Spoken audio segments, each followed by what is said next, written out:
യമനിലെ ജയിലിൽ കഴിയുന്ന നിമിഷപ്രിയയുടെ മോചനത്തിൽ അടിയന്തര ഇടപെടൽ തേടി കെ രാധാകൃഷ്ണൻ MP ഇന്ന് വിദേശകാര്യമന്ത്രിയുമായി കൂടിക്കാഴ്ച നടത്തും. നയതന്ത്ര തലത്തിൽ ഇടപെടൽ ആവശ്യപ്പെട്ടാണ് കൂടിക്കാഴ്ച. വിഷയത്തിൽ കെ രാധാകൃഷ്ണൻ അടക്കമുള്ള 5 MPമാർ പ്രധാനമന്ത്രി നരേന്ദ്രമോദിക്കും വിദേശകാര്യമന്ത്രി S ജയശങ്കറിനും കത്തയച്ചിരുന്നു. ബൽറാം നെടുങ്ങാടിയുണ്ട് വിവരങ്ങളുമായി. ഇപ്പോൾ ഡൽഹിയിൽ നിന്ന് ബൽറാം, ഈ ഇടപെടലുകൾ ഫലം കാണുമോ? ബൽറാം,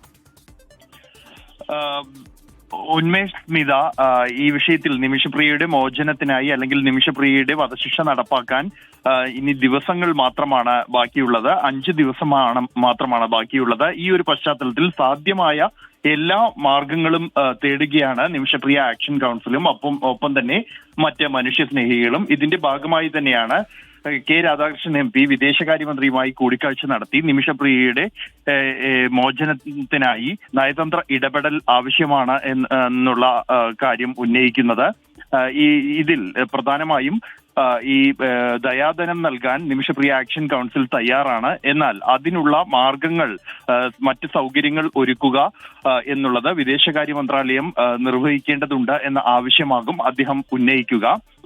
നേരത്തെ തന്നെ കെ രാധാകൃഷ്ണൻ MP അടക്കമുള്ള 5 MPമാർ ഈ വിഷയങ്ങൾ ഉന്നയിച്ചുകൊണ്ട് പ്രധാനമന്ത്രി നരേന്ദ്രമോദിക്കും വിദേശകാര്യമന്ത്രി S ജയശങ്കറിനും കത്ത് അയച്ചിരുന്നു. കൂടാതെ ഈ വിഷയത്തിൽ save Nimishapriya action council supreme കോടതിയെയും സമീപിച്ചിട്ടുണ്ട്. ഇന്നലെ ഈ കേസ് മെൻഷൻ ചെയ്തിരുന്നു, അടിയന്തരമായി പരിഗണിക്കണമെന്ന് ആവശ്യപ്പെട്ടിരുന്നു. തുടർന്ന് തിങ്കളാഴ്ച പരിഗണിക്കാമെന്ന് സുപ്രീം കോടതി വ്യക്തമാക്കിയിട്ടുണ്ട്. ഒപ്പം തന്നെ ഈ കേസിന്റെ അടിയന്തര പ്രാധാന്യം കണക്കിലെടുത്തുകൊണ്ട് തന്നെ വിഷയത്തിൽ ഇതുവരെ എന്തെല്ലാം നടപടികൾ സ്വീകരിച്ചു എന്ന കാര്യം തിങ്കളാഴ്ച കേന്ദ്ര സർക്കാർ സുപ്രീം കോടതിയെ അറിയിക്കേണ്ടതുണ്ട്. ഈ വിഷയത്തിൽ പരിമിതമായ ദിവസങ്ങൾ എന്നുള്ളതാണ് ഏറ്റവും വലിയ വെല്ലുവിളിയായി മാറുന്നത്.